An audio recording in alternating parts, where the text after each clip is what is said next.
And now to a story that's perhaps one of the most important stories to come out today.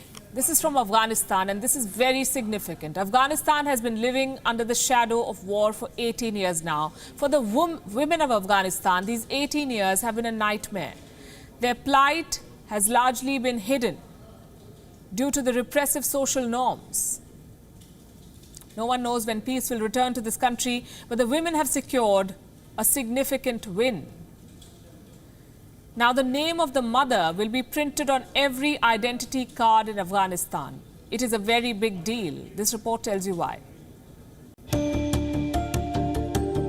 In most countries around the world, your mother's name will be part of the government records. Any form that you fill without it will be considered incomplete. But in Afghanistan, sharing your mother's name is considered a matter of shame.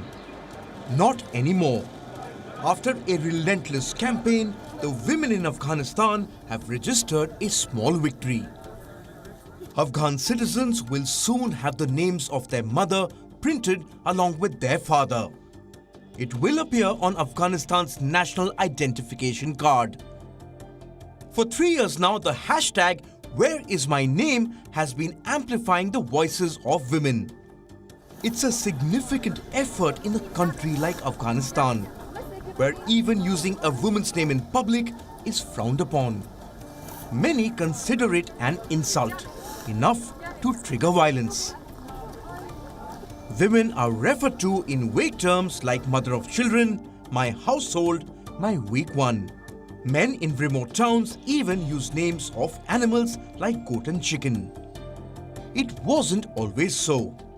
Afghanistan wasn't always so misogynistic. In the 1960s and early 70s, it had a very progressive outlook. Women could pursue an education, get a job, even vote in an election. Women in Afghanistan got the right to vote in 1919. That was a year before women were allowed to cast their ballot in the United States. All of this changed with the rise of the Taliban. In 2011, Afghanistan was ranked the most dangerous country for women. In the last 2 decades, women have gone back to school. They hold important government jobs. But the threat from the Taliban is persistent. By November 2019, nearly 6,500 cases of violence against women were recorded.